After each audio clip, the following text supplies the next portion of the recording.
the first epistle of Peter, chapter 3, part 1.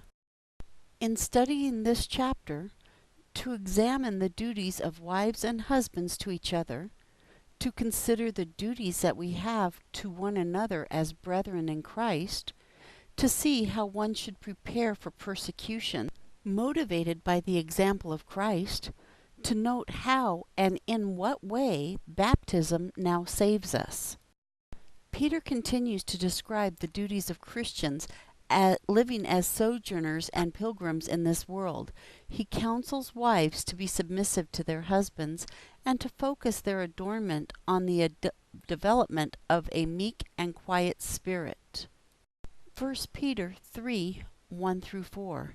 In like manner, wives, be in subjection to your own husbands, so that even if any don't obey the word, they may be won by the behavior of their wives without a word, seeing your pure behavior in fear.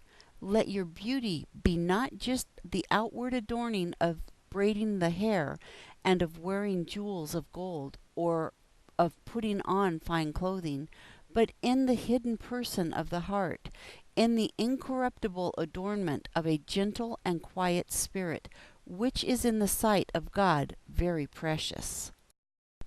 Like the holy women in the past who trusted in God, such as Sarah. 1 Peter 3, 5 through 6.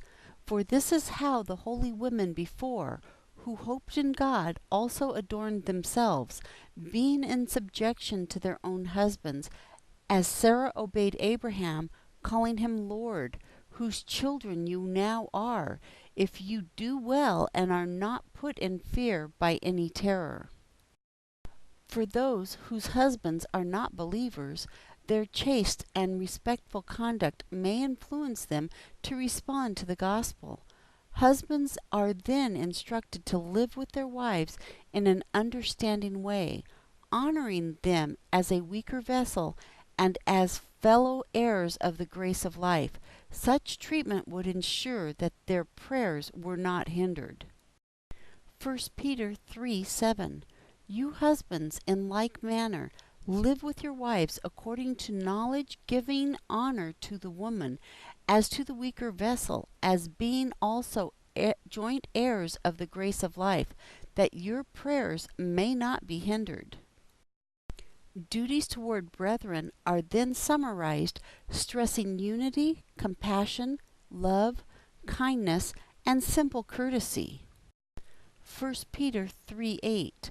Finally, be all like-minded, compassionate, loving as brothers, tender-hearted, courteous.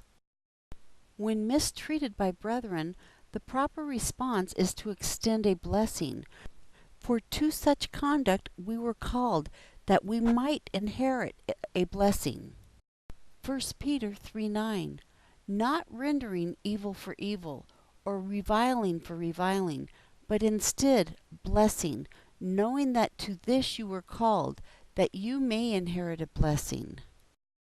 As motivation for such conduct, Peter quotes Psalms 34, 12 through 16, which offers advice to a loving life and seeing good days. The key is to turn from evil and do good, to seek peace and pursue it. 1 Peter 3, 10 and 11.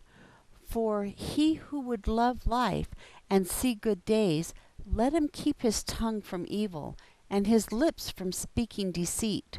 Let him turn away from evil and do good. Let him seek peace and pursue it. Those who do so have assurance that the Lord watches over them and hears their prayers. 1 Peter 3:12.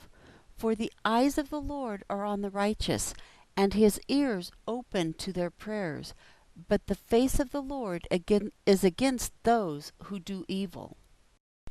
1 Peter chapter 3, part 1, the end.